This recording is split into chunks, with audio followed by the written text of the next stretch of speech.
Purchase your tracks today.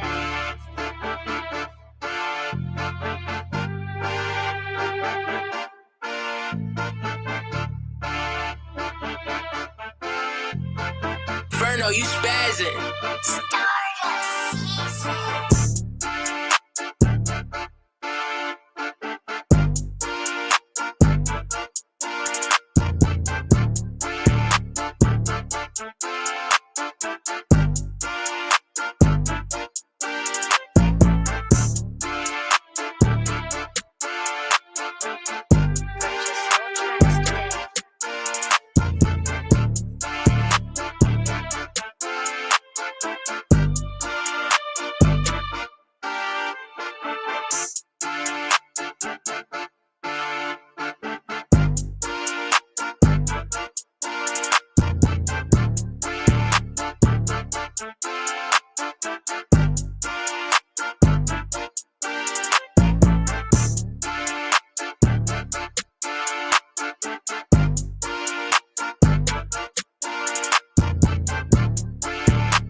What's going down, everyone? There's no shortage of jokes in the chat today. Shout out to Bufo on the Beats Comedy Hour. I'm the follow-up act. What's going down, everyone? Appreciate everyone tuning in. Quick announcement, and you should want to join this particular opportunity. There's always something dope going on in the BeatStars universe. The Tommy Genesis Remix Challenge. I've actually submitted beats to Tommy Genesis before. I don't know if I have a song with her or not. We'll see. That was separate though. So now you get a chance to remix a Tommy Genesis record and win $4,000 worth of prizes. If you want more information, check out TommyGenesis.beatstars.com. I think my man Marcus is going to post the link in the chat. So you can click directly on the link in the chat and submit your remix for a chance to win $4,000 in prizes, plus other stuff, including a social media shout out from her. So that's cool. I would definitely try that out. Actually, I'm seeing a lot of producers that I know either placing in the top 3 or winning these remix contests. So it's it seems like the community is huge and there are just so many producers, but honestly, it's a small world. That's something that I've learned over time, just being in the music business. So speaking of a small world, this is a producer who's worked with a lot of artists that I've worked with. I've collaborated with him over the years, but his name does come up in a lot of circles of artists, producers, songwriters, and so forth. PDub, what's going down? Are you like me, where people will leave off the end of your name and they'll say PDub instead of PDub Cooking or PDub Producer? It doesn't matter to you. Sort of, they're all cool with me. Like, I don't really care. I feel like PDub cooking, PDub the producer, whatever people say, whatever is most comfortable is work to me. So yeah, I've just kind of stopped fighting to be called DJ Payne 1, because like yeah, at a certain point, like when I get a drop back from Drake and it says DJ Payne, I'm like, okay, Drake says I'm DJ Payne. I guess that's who I am now.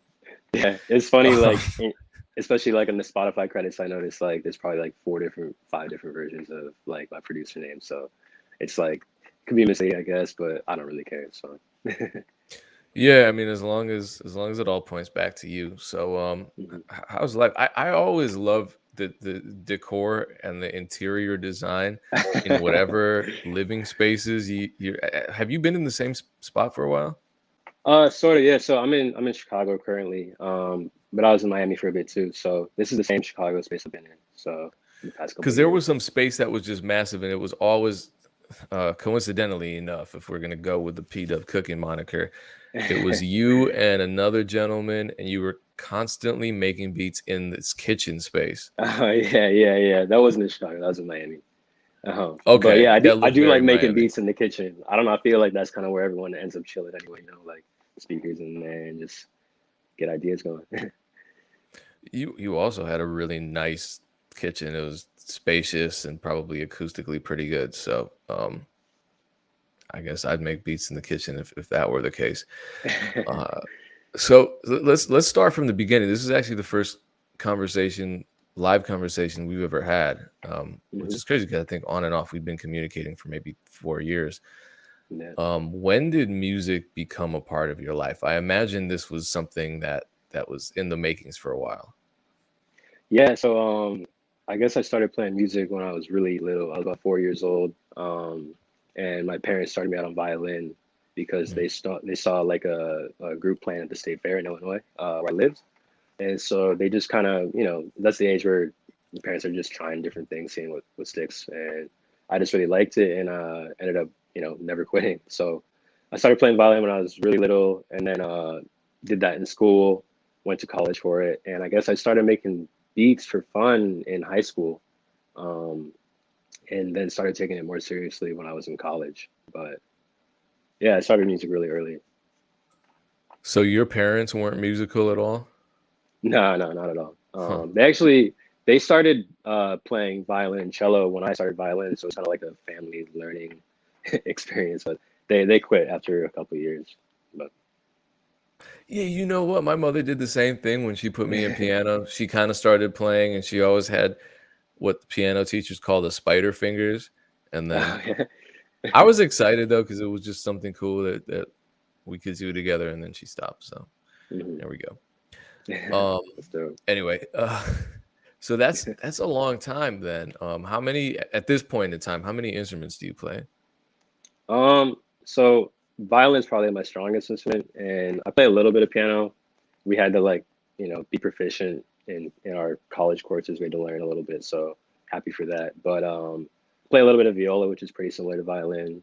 And currently, I'm trying to learn guitar, bass, different things like that. But I wouldn't say I'm like good enough to call myself like a guitar player or a bass player or anything like that.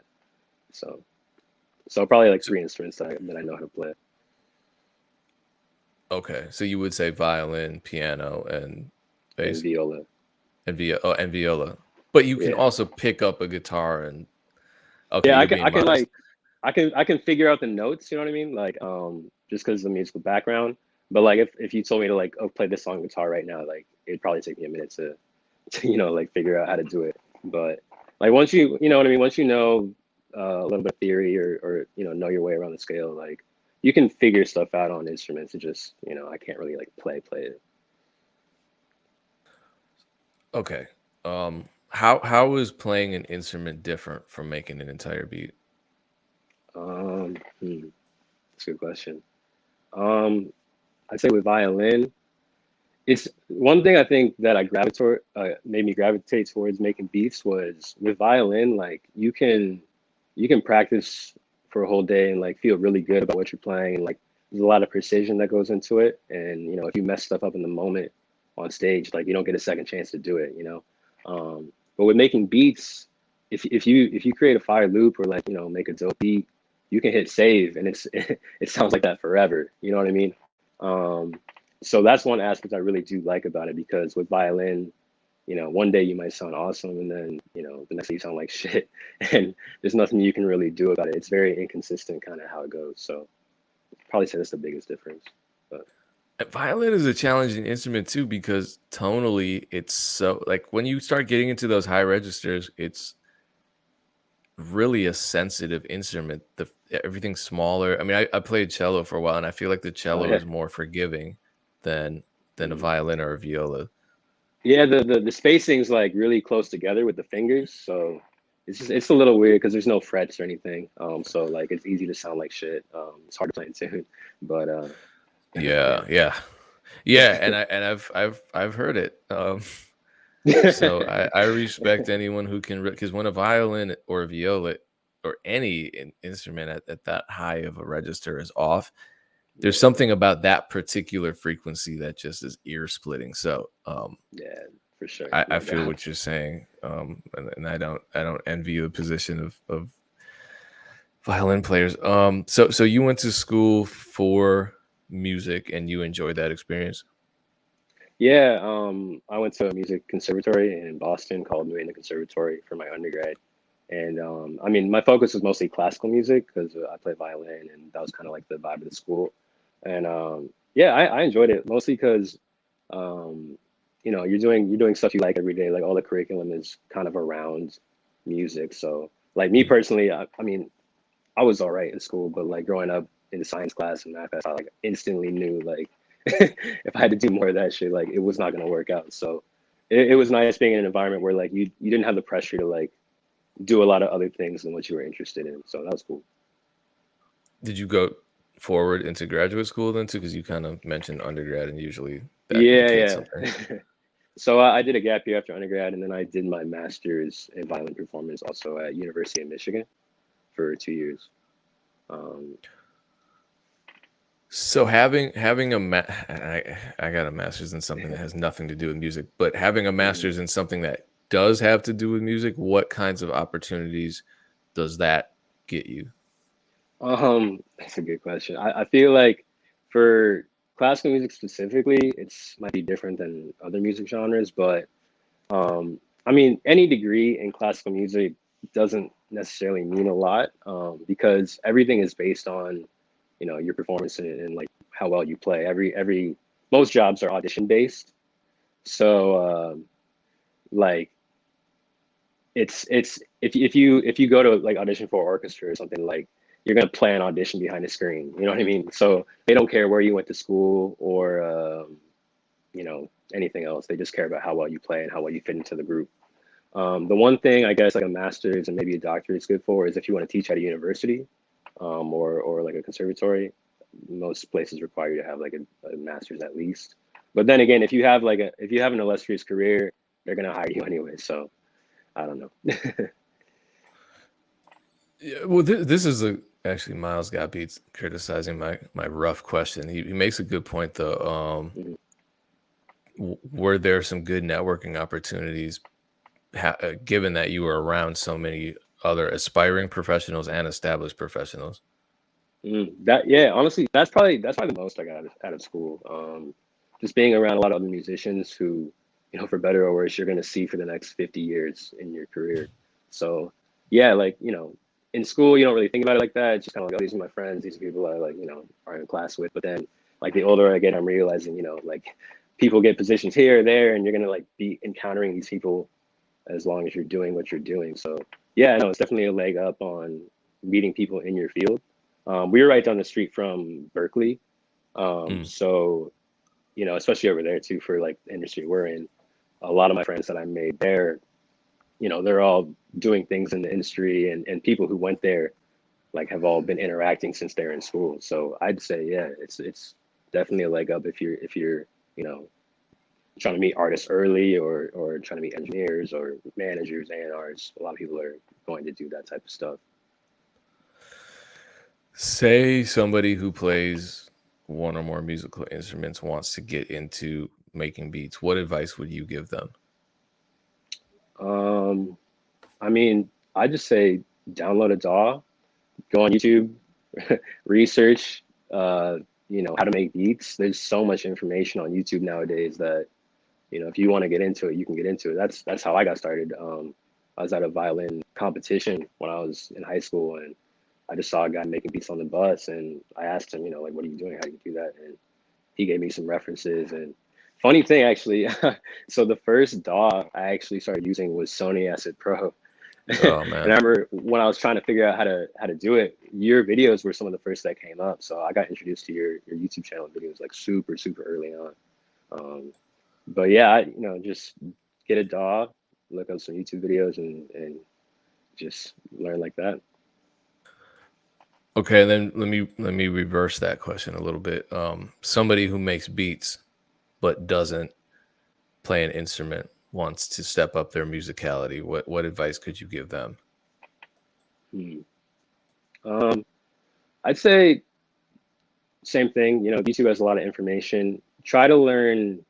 Maybe start with just like different scales, like different learning the different keys, basic music theory could help a lot with just, you know, constructing chords, or, you know, if you get a loop from someone else and you want to like lay an 808 on it, it helps a lot with figuring that out easily. Um, yeah, I'd start with just learning chords and different keys, and just trying to, you know, get familiar with the keyboard. It's probably the first place I'd go. Got it.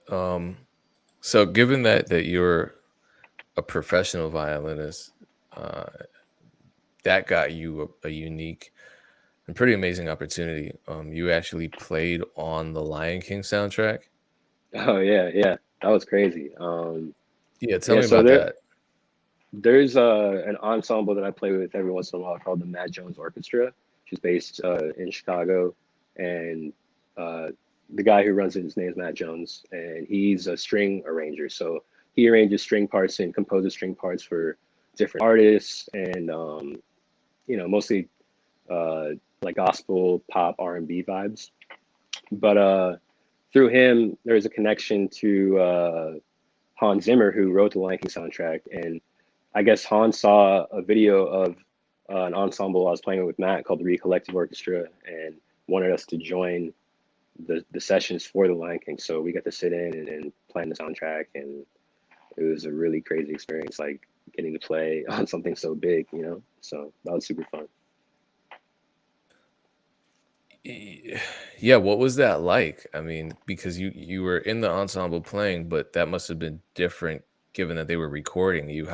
I'm just curious to see how that looks in terms of the recording setup. Yeah, so I mean, it's wild. Like you're talking, super high budget movie, so they got mics everywhere hanging from the ceiling. There's like probably, 150 people in the orchestra, maybe even more. It was a giant orchestra. You have like, you know, 8 French horns instead of 4, probably like 45 violins. Um, and they have the movie playing in the background so that the conductor can like line the music up with the movie. There's a bunch of people in the studio doing the engineering, doing the sound. Um, it's like a very, very massive undertaking. So it was crazy being in those rooms and getting to work with those types of people. So yeah, it's definitely a great experience. Did you meet Hans Zimmer? Yeah, yeah.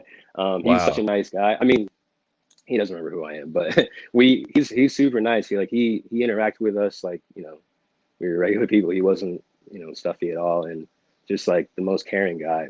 And yeah, the first interaction I had with him was actually when I pulled up to the studio. I was trying to figure out where I was going, and then I like bumped into him when I turned the corner. I was like, oh my god, like it's Hans Zimmer. He's like, hello, it was an English accent, but yeah, he was around all the time, and a lot of other people were there too, just kind of popping in and seeing what's going on because we were at a one of the big lots where there's a bunch of different movie sets and stuff going on. So crazy people were just popping up. Like Pharrell was back there one day. Um, can't remember who else. A couple other actors like Don Cheadle was randomly checking out what was going on. So it was crazy like being in that environment.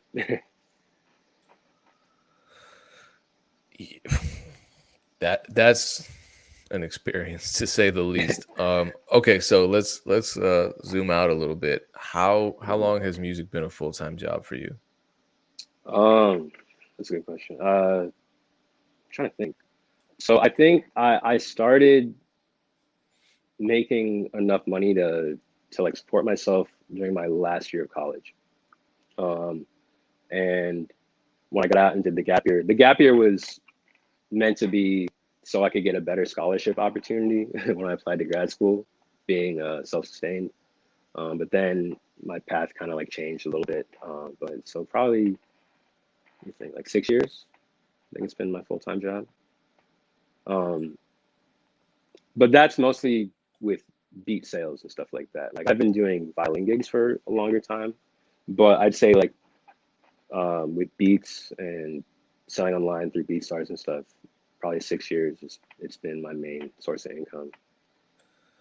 So would you say selling beats online is generally more profitable than playing in orchestras and symphonies and so Um, forth? so I think there's a higher ceiling with production. I enjoy it more personally, but in orchestra, so if you're gonna play in like a top 10 orchestra, it's actually really well paying. You get benefits, healthcare, all that, and like it depends on the orchestra, but starting salary for like the New York Philharmonic or the Chicago Symphony is probably around like 160K. Um, and that's pretty much a full-time job, but people do other stuff besides that. So like you could play in an orchestra and teach at University of Michigan and do other, solo endeavors on the side. So there's people who are making a lot of money, um, but those positions are hard to come by because someone gets in an orchestra, they're in it for 50, 60 years until they retire, or just don't want to do it anymore. And so there might be one position opening every couple of years, and there's 300 people auditioning for it. So I'd So say it's there's probably basically more. like getting into the NBA or something. Yeah, yeah, exactly. And it's like, for example, like if a position in Chicago Symphony was open and there's going to be an audition, like all the people who you went to school with and the people in the years above you and under you are going to all be auditioning for that job. So it's super competitive, and they've all been playing their instrument for 20 plus years and waiting for that opportunity. So there's definitely I think there's more lanes in production, um, but it's hard to say. Yeah, because 160 isn't bad, but then if it's that fiercely competitive, Yeah, then kind of calls it Or all into question. if you're like if you're a soloist, like, you know, Yo-Yo Ma or something, like you're making bread for sure. Yeah, that's Yo-Yo Ma. And again, shout out to cello players. But that, you know, not everyone's gonna be Yo-Yo Ma. So Yeah, and not everyone's going to be PDub or Dylan Graham either. So I want to keep that into I don't know about perspective too.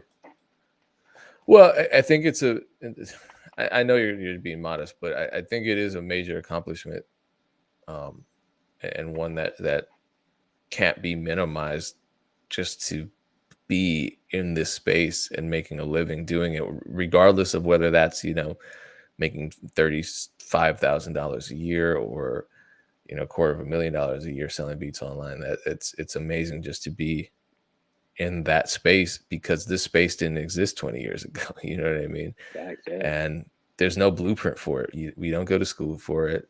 We Mhm.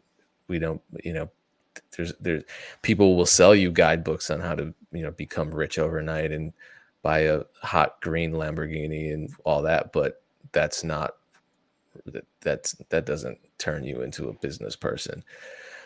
So that it is pretty amazing. So shout out to everyone that's doing that. I really respect that, because I know how difficult it is, and shout out to everyone who's learning their way towards that goal. Speaking of learning your way towards that goal, what would you say is the most important habit that you formed, or the most important action you took that allowed you to transform your love for making music into an actual career? Uh, Probably, I'd say just consistency is huge, you know, because I think I started posting beats on YouTube in like 2012 or 2013. And even before that, before, you know, YouTube, I don't know if you're, I don't know if you were on this site, but I remember like I was on like Rock Battle and stuff like that, just posting stuff on Looperman way back in the day. Like, um, and so, you know, there's a lot of people who I've seen just kind of like give up, and if they kept going, that, you know, they'd be at a point where they'd be killing it right now. And it's easy to get discouraged, and when things aren't going well, just kind of like, you know, push it to the side. But I say that's probably the biggest thing, is just consistency, because there's no really crazy like blow up or anything. It's just, you know, 1 year is better than the past year, the next year is better than that, and over time it just kind of, you kind of build um, an audience, and things kind of go better. So What was it that made you keep the faith in the long-term journey rather than give up? If you had because I'm sure it took you some years to get to that point. yeah, for me, I just I'm not good at anything else, and like I like doing it anyway, regardless of whether I was making money or not. It was just kind of a hobby. So for me, like it's easy to just kind of keep on track, and because like I didn't really know what else I wanted to do necessarily. Um, but yeah, I feel like every once in a while too, like when things seem like they're going the worst, something will come up that gives you more hope. Like, you know, even if it's not a placement, just like someone reaching out or an opportunity to do something, or send stuff to someone. So I feel like those kind of get you through the hard times. And then also just try new things constantly, you know, kind of switch it up. If you're doing the same thing every day and every week and month, expecting the same results, then, you know, it's going to make it a lot harder. But just trying different things, like whether it be collaborating, or, you know, posting stuff on a different medium, or just trying different selling tactics, like it spices it up for you to keep it interesting.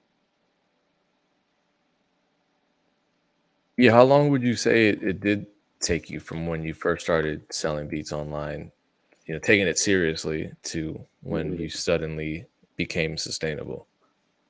Yeah, I think first started posting beats online seriously probably like 2011, 2012, and I didn't start making a living from it, like, or enough to like live off of, until probably 2015, 2016. Um, Okay, so like 3 to 4 years. yeah, probably 4 years. Got it. Um, yeah, I want to talk more about that. Where would you say most of your sales come from? Like, what's your biggest traffic source? It's changed a lot over the past few years. At first it was definitely through YouTube, because I think that was early on when like type beats on YouTube started really like becoming a thing. So a lot of the traffic was through YouTube to my site or BeatStars. I guess it was my Flash store back then, like Airbit now. Um, but now it's hard to say. Like it's probably a third from YouTube, probably like a third from BeatStars, and then maybe like a third from Instagram, just like talking to people on Instagram. But man, it's kind of a mix of a bunch of different things. How do those conversations on Instagram start? How do they lead to sales? You know, how do you navigate Mhm. those interactions so that you are actually closing these sales? Yeah, I mean, there's a few different types of conversations, but a lot of them just start honestly with just talking to people. Like I think this is one thing I don't know if I want to say like I got better at, but just like was more open to lately is when people reach out, just talking to them. If they're showing love, just talk to them. It's easy to like get overwhelmed with messages sometimes, and everyone's busy, but yeah, a lot of like just genuine relationships. You never know what they're gonna lead. Like if someone hits you up and says they like your stuff, and you just say thank you and initiate a conversation. You never know in like 6 months they might be trying to get something made for them specifically, or they might hear a beat they like and like reach out to you about it. Um, I say like the second most conversations I have is if someone wants something specific like a custom beat made, they'll hit me up and then I like talk to them about that and what they're looking for.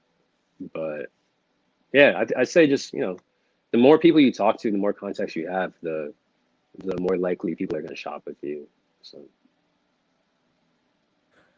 Let me ask you this, and is another factor, and from my perspective, I'm over here. I think I first heard your beats when Ted Park recorded to one of yeah, them, shout out Ted. Yeah. and that was like a good 4 or 5 years ago. Hmm. So I've always known your beats to be good. I'm guessing they weren't always what you would No, consider good. How did definitely you not. how did you improve them over time? Because that's not an easy task. Yeah, no, it's crazy. Like honestly, like I mean, I still don't really love all my beats that much. I feel like it's constantly like trying to grow and evolve. Because I mean, there's so many talented people out there nowadays. It's like the more you listen to stuff, the more you're gonna push yourself. And I'd say early on when I first started, coming from the orchestra background, like I would just add so much shit in the beat and try to like make it as complicated as possible, which was like probably the worst thing I could have done. Um, but the more you like keep your ears open and listen to other people, listen to other styles of music, like go back. I like to listen to old records too from different eras and just like hear what makes a classic sound, and try to see how that fits into my own sound. And it's constantly like test your ears, and try different things too. Like you're gonna try a bunch of stuff. Some of it's gonna sound horrible, some of it's not. You're gonna figure out what sounds horrible, what works for you, what doesn't. I feel like I'm still figuring that out. Really trying to find my own sound. But yeah, no, like the beats I was making like 10 years ago. Oh my god, like trash. Some people might like them, but for me personally, like it's definitely a journey. All right, here's a question that I would hate to have asked of me. Sorry in advance. You mentioned, listening to old music and trying to figure out, what the classic sound is. And a lot Mhm. of people, I do a lot of feedback and beat and song criticism sessions, and I'll hear music that sounds really locked into an era. Mhm. Um, and there's such thing as a current sound, but as you said, there's also such thing as a classic sound. What is a classic sound? Well, in all of your analysis, listening, and everything over time, Mhm. what would you say factors into creating or achieving a classic sound? Yeah. I mean, I still don't really know. I'm still trying to figure it out, but I think that I've noticed I gravitate towards a lot of producers who have like their own sound. Like they have a way of when they make something, it's them even before you've seen the credits, regardless of like what year it is. Like I think Kanye is a good example of that. Like his production, if you go through his albums and discography, like like you hear a track and you know it's him, that like he made that beat. I think Pharrell's kind of the same in that aspect. But I think live instrumentation for me, like is so timeless that I think a lot of tracks that have some sort of element of that um, makes it easier to kind of not get the stamp of like this is dated. Um, but also, I think too, just more so when the sounds are the same and it's kind of hard to tell who made it. You could like name 10 artists and they all could have made that song. It makes it more susceptible to like being locked into a certain era, if that makes sense. You know what I mean? Um, so yeah, I don't really. It's hard to answer that. Sorry, but yeah, I think the like being unique in a way that's able to be like consumed by the mainstream, I feel like is what I found like stands the test of time. And also, there's a simplicity in a way to a lot of stuff that seems kind of classic in my point of view. Mm. Like that's one thing I like about a lot of Kanye production is like there's a lot of stuff going on, but it's still like kind of simple in a way. Like a lot of times he'll be like rapping over like like a one instrument or two instruments. Like it might switch up a lot. There might be different stuff going on in the arrangement wise, but like I don't know. It's got to be easy enough to grasp onto as well, I find. Yeah, it's hard to resist wanting to just keep adding and keep adding and keep adding, especially if there's no one in the room to tell you to stop. Yeah, for sure. That's huge, honestly. Yeah, it's like when you're with artists, I've learned quickly like my instincts will tell me to keep adding stuff, but like an artist will be like, oh, the beat's done, like stop. you know. Yeah, because they might start rapping like, let me record, and you haven't even added the bass line yet. So it kind of goes to show you how little you really have to do to convey a feeling from that beat that impacts someone enough to make them want to write to it. So I think that's good, to be in these sessions if you can. I know things are complicated now with the pandemics and a lot of these sessions in person, and they're not really possible for everyone. But if you can be safe and do it safely somehow, or even do it remotely, then I think it can help improve a producer's process. So I had a question, and I want to add on to it. But someone asked, I don't know who it was, someone asked how many beats. Yeah, here it goes. How many beats per day does dude do? I guess you're dude now. Yeah. It really depends. I think I go in like streaks of being really productive and streaks of just kind of like living my life. If it's like a couple weeks span where I'm doing a lot of stuff, I'll probably make like maybe two full beats, two or three, and then I make a lot of like just like melodies and I guess you call them loops now. I like collaborating a lot, so I'll just start a lot of different ideas, maybe like 5 or 6 a day, and then do two finished beats and send ideas out to other people and see what they have to add in them. But yeah, that's probably like on average if I have a full day of just kind of like making stuff. Okay, Busy Works wants to know if you would ever have your own artist. I'm assuming like a signed sort of structured deal, like a production deal or something, or I don't know. Yeah, I haven't really thought about like necessarily like signing artists, but I would love to have artists that I just like, kind of like can curate their sound in a way, just collaborate with artists where, it's like I guess you're their main producer or like you have a lot of influence in what they're doing. Maybe someday, it could be more structured out like signing artists and stuff like that. But I guess to start out, yeah, I'd love to like um, find a few artists that I just really, really want to work. I guess for me, it's vibes really important with it. Like, there's so many talented people, but it's sometimes people are busy. Sometimes it's hard to really connect and get on the same page about things. But yeah, for sure, definitely want to do that type of stuff. So to continue the conversation about productivity, how many beats would you say you upload a week? Are you on a strict schedule? No, no, I probably should be. I've experimented a lot. Like there'll be months where I'll upload every day for a month. Then there'll be months where I'll upload like 2 times in a month. Depends on the schedule too. Like I'm gonna be playing an orchestra tour starting at the end of this month for about 5 weeks. So like during that, I don't have as much time to like make things and upload. So I might upload like twice a week during that time. But if I'm, if I'm at the crib and just have a lot of time, I might upload every day, maybe 2 times a day sometimes. So it really depends. I've noticed for me at least, like, I mean, I guess this kind of makes sense, but the more I upload, the more, views you get. So if you're uploading every day consistently, like you're gonna get more people listening to your beats just by the number of uploads you have. But All right. So speaking of views, you have almost 200,000 YouTube subscribers. That's a good number. What kind of strategies do you employ in terms of how you title your beats, thumbnails, etc., to make sure that your videos get clicked? mm, that's also changed a lot over time. I I don't know. I feel like I don't put as much thought into that stuff as I should or I've seen other people do. For me, I just have like a simple title with the beat name on it. I like the simplicity of it. Um, and then as far as trying to get more clicks, trying to get more views, title wise, I sometimes I'll put like artist type beat. I've done that in the past too, where multiple artists type beat. Like tried free beats, I've tried a bunch of different stuff.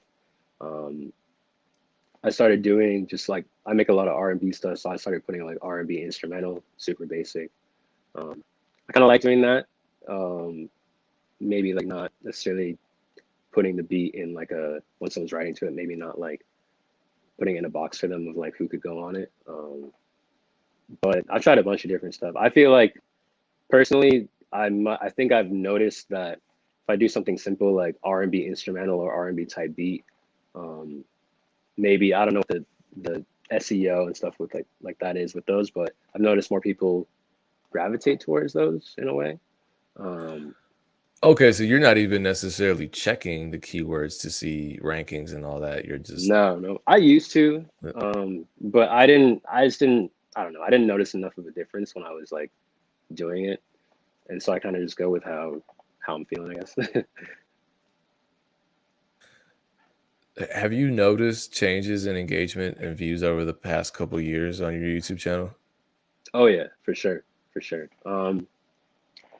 I think like a few years ago, there's definitely more engagement, more view, maybe not more views, but more engagement on videos. The last couple of years, I think like overall views have gone down a little bit. You might still have a beat here and there that like pops off and gets a lot of views, but overall views are down. But in a way, like for me, it was like when it starts happening, like obviously everyone's tapped into what they're doing, and it's like, oh no, views are going down. But like as far as I can tell, it doesn't really affect sales that much. I feel like it doesn't take that many people buying beats to make an income off of it. It's like if you say a video gets like 500,000 views or something, like still probably only like 100 people are gonna buy that beat. You know what I mean? For the most part, it depends. It depends on the beat, but like let's say like 20,000 views on a video, like Yeah. a very, very small percentage of those people are gonna actually buy it. So like if you have 2,000 views and those same 200 people buy the beat, it's the same amount of money you're making. Um, No, that's a good point, and that's something that I think about a lot because my views are pretty low, and mhm. my sales have gone up as the views have gone down. And I just think that it could be, a matter of the people who want my sound are the ones that are watching. The people Yeah. that aren't, they're not watching it. But when you get into the like the millions of views, yeah, you're selling Yeah. a lot of those. But you're Yeah. right. It's a yeah. No, but good. Like I've had beats that got 5,000 views. I've had ones that got 30,000 views, and I Mhm, don't really notice a difference in sales in those two videos. The one mhm, with 5 might sell more than 30. So I mhm, can't just sit here and say the more views equal more mhm. sales, because that's not always the case. And then you're saying that's been your experience. Yeah. But you're right though. You're like there is a certain number of views where it is different. Like if a beat goes kind of viral, I guess like if it gets yeah, like 500,000 views, millions, especially, like, yeah, you're gonna get a lot more sales on that beat. And I find even with the YouTube views going down, you might not get those types of videos as often, but like they still randomly happen. You know what I mean? So that's why I feel like the more you upload nowadays, like the more chance you have to just randomly get something that pops off like that. But for the most part, like, yeah, it's been the same experience as you. Like, my views have over time probably gone down a little bit, but sales go up even though they're going down. And I think that's also uh, why having like a certain type of sound that people are looking for might be important, because like you said, like if they want that sound from you, and there's not a lot of places to elsewhere to get it, then they're going to still shop with you even if it doesn't have a lot of views.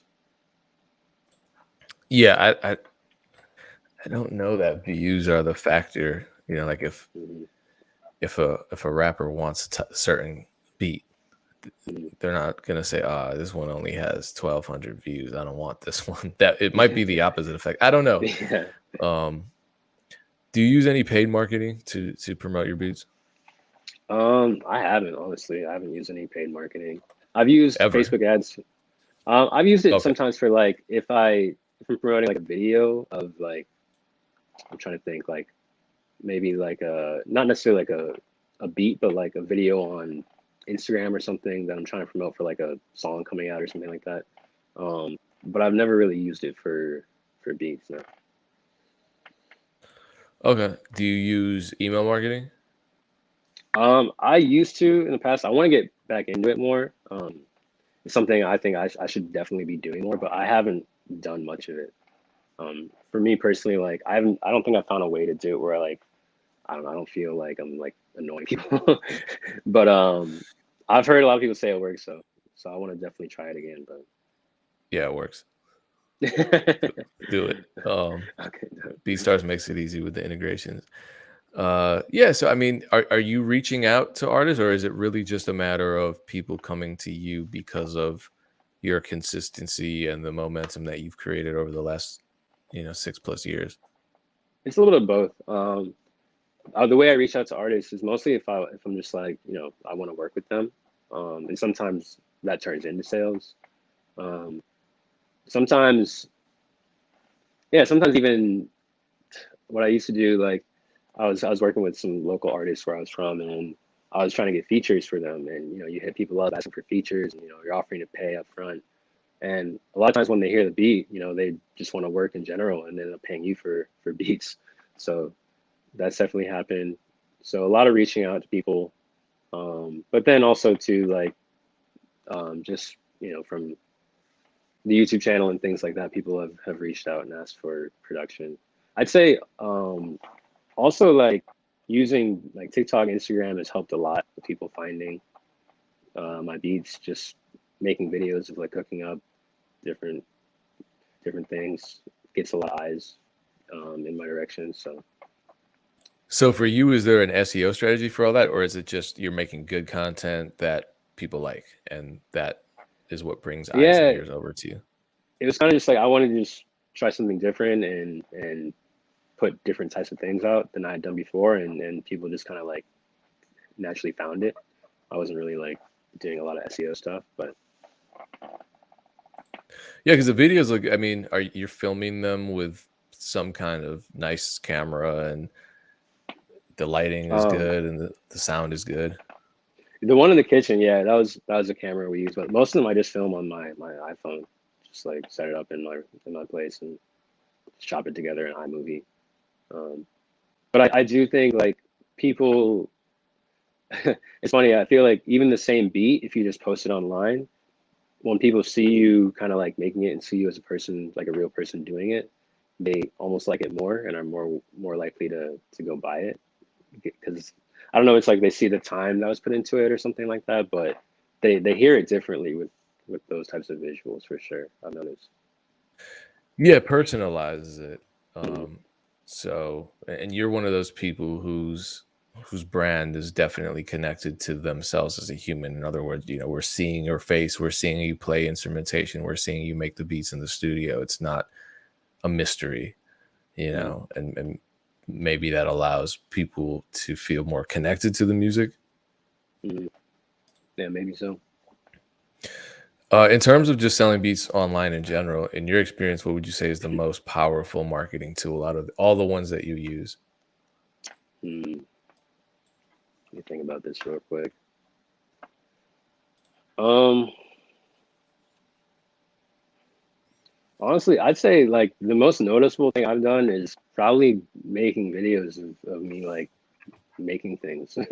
That's probably like the most noticeable where people like will reach out directly about a specific beat. Other than that, I think when things for my channel started going well a few years ago, that was before a lot of people were posting R&B type of stuff. And so I say like maybe like finding a lane that like people aren't posting a lot of helps a lot. You know what I mean? Because if something's too oversaturated, like it doesn't matter how good it is, people just aren't gonna find it. Yeah, someone mentioned that earlier. They said PDub and 30 Hertz are just killing the R&B lane. And yeah, there aren't that many. I mean, there's you, 30 I say Hertz, nowadays Telegram. there's a lot more people who are making dope R&B beats and like posting a lot and killing it. But like back in 2015, like there wasn't as like not nearly. I mean, that was when I feel like type beats was first really starting, and it was mostly like trap beats on there. So I like that was the one time I noticed an instant difference, like with views and stuff like that. Yeah, I think a lot of people think the opposite is true, that you have to make what's popular in order to Mm, sell beats.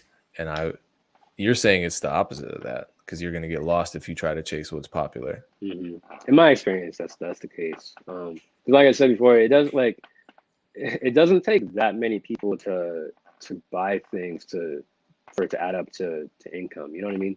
Like if you're making niche stuff or making a sound that's not super popular, but it resonates with you. You know, if you have 100 loyal people riding with you with that sound, like you're gonna do way better than if you're just trying to like fit into what everyone else is doing, I think. But I don't know. It depends. All right, let's talk placements. You actually had two major placements drop on the same day, which was kind of crazy. I think three actually, but one was the baby and the other was Lakel. Oh yeah, yeah. All right, let's start with the baby placement. How did that start? How did it end up on his album? That was really crazy actually. I sent a lot of ideas to DJ Kid, his DJ, and he does a lot of production for him too. And yeah, we were tapped in for probably like a year. I was just sending stuff to him a lot, and then he hit me up one day and was just like, you know, like we're going to the studio tonight, need some ideas. And so I sent some stuff through, and then like that was like maybe a 2 day turnaround. He hit me up and was just like, yeah, so like these two things are going on the project. It's dropping next week, and so that was super random, super unexpected. Um, the Luck House song, that was a beat I had made with Rock Boy Beats and then Juanye in New York. And Juanye was in the session with Lakel probably like a year and a half prior. And I remember he sent me that song after that session. And it's one of those things that like, I think like the label said it was going to come out at some point, but it just like never did. And it was sitting around for like a year. And then, you know, randomly it's like, hurry up and wait. The label's asking for all these things. Like, we need this today. We need this today. The song's gonna come out. So, so that was one of those They love situations. playing that game, yeah. And then you're like, well, Oh where's yeah. my advance? Yeah, just hold up a minute. All right. So did you end up ordering plaques for the baby record? I don't think it's gone gold yet. Cause that was Really? it was on an EP he dropped. It wasn't one of like his big albums or anything. So I mean, and it came out last November, I want to say. So yeah, yeah. Funny. I don't think anything I produced has gone gold or platinum. So I it's like gotta a look lot that of up. situations where like the artist we featured or it's like not on one of their big projects or I think more the most recent stuff I've had is like more of the placements that are on bigger projects. But you know, Actually, how does that work for the Lion King soundtrack then? Are you eligible? Because I'm sure that sold like crazy. Are you eligible for those kinds of rewards? I mean, I don't think so. I are think you? we're more seen as like session musicians. It's for that stuff though. Like I played a violin on a lot of stuff that's gotten nominated for like Grammys and stuff like that, and so you are eligible to get like a certificate. Um, and so Lion King was one of those, but as far as like RIAA stuff, I don't think so. Okay, so you're Grammy nominated then. I guess I don't know. It's like as a musician, it doesn't feel as personal because you're part of like like 200 people in an orchestra, and you're not really composing any of it. You're just playing it, but technically, I guess so. I see what you're saying. Yeah. I mean, look, man, a Grammy's a Grammy. Uh, did you end up signing a publishing deal after getting these placements, or were you giving offers for I that? I just have the BeatStars admin deal. But yeah, not really. Um, just kind of they happen, they come, they go. Try to get more. 'Cause Yeah, I guess I don't think I've done anything that's a like good attitude. huge enough yet. But I mean, there are bad deals that people offer. What are some other recent major placements or other major placements in general that you've had that you were proud of? um, right before the baby placement came out, or maybe it was after. Tory Lanez dropped his album Daystar. Had one on there. Solar Drive at Night, and then Anne Marie just dropped her album. Had one on there. Um, those are the most recent ones, I think. Um, but yeah, Sorry, I'm looking up Daystar because I'm trying to see. Whoa, my cat is making making some noise. Okay, Daystar won a bunch of awards. Dang.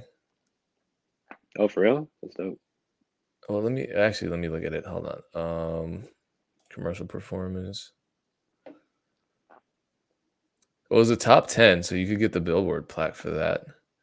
I mean, you Hmm. could get the Billboard plaque for anything, but I feel like top 10 feels better. Yeah, You know what I mean? I know what you Actually, no, mean. hold up. It was number 3 on US top independent albums. So Oh wow, it's a nice looking plaque, yeah. And so that was which track did you do on Daystar? Okay, I found it. I solar found it. Never mind. solar drive. Solar Drive at Night. Um okay, so there were a lot of producers on that. That was a co-production. Yeah, it's with Jonas K Beats, Orlando the Great, Chaz. How did that work? That's always interesting to me how something comes together with so many other That was co-creators.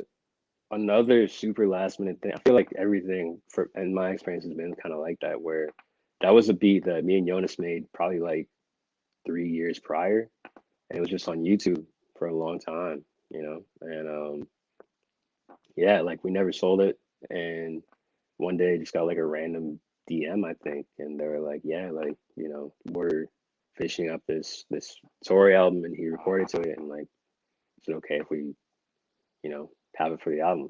And that was probably like a week before it came out. So that was a YouTube beat. And it was a YouTube beat that didn't sell. Okay, this is funny to me because I had Iceberg on recently, and his Hmm. Pop Out went 6 times platinum. It's a hit. That's crazy. He said that beat was on YouTube as well for a while, and it Mhm. didn't sell. And all of a sudden, it's the biggest record for him, for JD, for Lil TJ, for Polo G. Mhm. Huge. I don't even think Rap Star is a huge hit for Polo G, but I don't think it's gone 6 times platinum. So Yeah, that's a wild. YouTube beat that doesn't sell becomes this massive hit and changes That's funny. everybody's lives. That's crazy, right? Yeah. I mean, yeah, the beat we made, like, I remember like people were buying it. It's not like it wasn't selling at all, but I remember, yeah, Jonas was saying, he's like, yeah, I don't know, I have a good feeling with this one. We shouldn't sell exclusively. I mean, it worked out. He was right. Yeah, yeah. I'm glad you did. What kind of advice would you give producers who are watching this who want to get major placements? Mm. Um, yeah, it's definitely like its own type of game. I feel like, I mean, you probably know you have a lot of placements, so it's like different than just kind of creating for yourself. You have to really have an artist in mind, and like in my experience, like artists really do like a lot of space in beats. They like I don't want to say simple stuff, but like you gotta be able to envision like an artist going over something. But I say collaboration is huge. It's probably what's worked best for me is like just the more people you're working with, the more chances you have of someone in other circles than yours hearing it. So yeah, whether it's like sending ideas to other people or linking in the studio or any type of collaboration, just put yourself out there and you never know like whose hands it'll get into. So you collaborate, right? I guess of course we just collaborated on a Mhm. couple records. Yeah, I enjoy it more personally. Just like after making beats for a long time, it's just kind of like kind of what your ideas are when you have to bring to the table, and you're always pushing yourself. But I find a lot of the time, like I get inspired to do things just from hearing like ideas other people put on stuff, or I'm all about just making stuff that sounds dope. Hopefully, so if someone else I feel like can add, stuff to that's gonna get it there, then I'm all for that. What are some beat selling mistakes that you made early on? Oh, so many. Um, I'd say probably the thing I wish I would have done the most is just like following up with artists and creating more of a relationship with people that are reaching out and using stuff. I've seen a lot of people, um, blow up or do cool things, and it's like you don't have that relationship intact already. And in general too, like it's like I want to work with more artists and have a lot more dope records coming out rather than only worrying about selling beats. So people buying beats or subscribing to your channel is a good way to reach those people. And you never know what's gonna happen. Like instead of trying to work with people who are already big right now, it's like the people buying beats on YouTube now or rapping on your stuff are the people who are gonna blow up in 2 years. So I wish I would have been more in tune with that. Yeah, that definitely happens. It's hard to determine, who's gonna who's gonna do what, Mhm. Yeah, especially given how many people are getting beats, whether yeah. it's free downloads or their actual customers. How would you make that determination? I mean, I feel like, yeah, like you said, it's impossible to really know.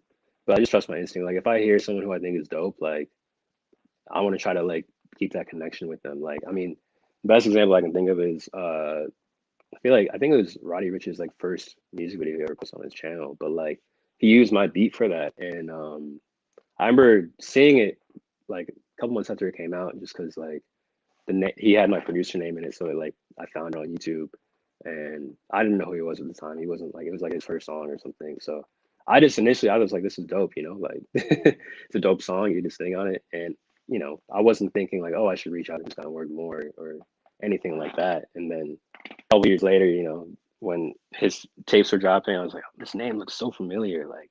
And then I realized it was the same person, and like that's happened enough times with different people, and then just yeah, like the more you make stuff, you realize you want to make dope records. You want to make songs, you want to make classics. So I feel like I'm more in tune with that type of stuff now, and just if it sounds good and I'm vibing with it, regardless of whether they're gonna blow up or not, I just want to like keep in touch with them. Did you try to reach out to Roddy Rich? I mean, I think I tried to, but at that point it was already too late. It was when Die Young came out, and he was already kind of like Oh, okay. yeah, yeah. But yeah.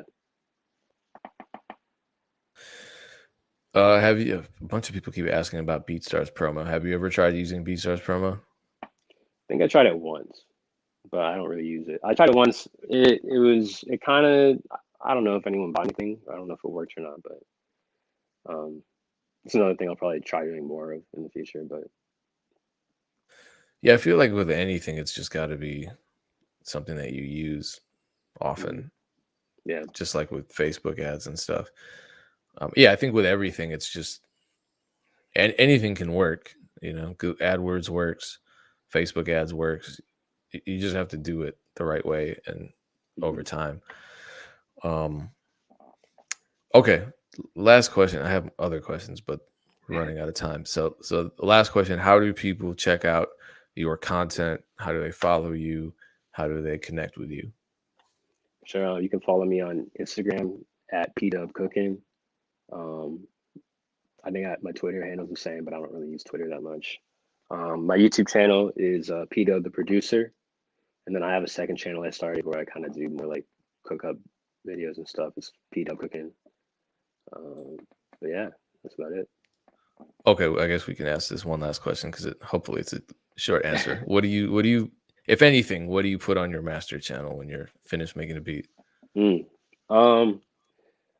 Mixing, mastering. That's one thing I wish I was better at and trying to learn more of. But I use Ozone. I like it a lot. Usually have like a limiter, maybe imager, and EQ. Yeah, shout out to Isotope. We gave away a couple copies of the new Ozone suite, and Dope. I forget who won. I think wasn't Cloud9 one of them. Someone who's in the chat right now won one of them. I was like, damn, how am I jealous of a person who won a contest that I helped create? Anyway, yeah, okay, it was Cloud9. Yeah, congratulations again, man. I don't know. Ozone technology just keeps getting better and better. Cool, man. I appreciate your time. I appreciate your honesty. I appreciate you sharing your experiences. Shout out to everyone in the chat. We have a bunch of questions coming in, so maybe we can schedule a part 2 conversation, sometime. Yeah, for sure. Like Appreciate you having early. me, for sure. Yeah, of course. Well, anytime we'll figure out part 2. So once again, I appreciate you. Shout out to everyone for tuning in. Appreciate that. This will be archived on all BeatStars social media as well as my YouTube channel too, if you want to rewatch it. And appreciate you tuning in and staying for the whole thing. And even if you couldn't, hey, it's archived. All right. Same time, same place next Thursday. I'll be back. Peace. Peace.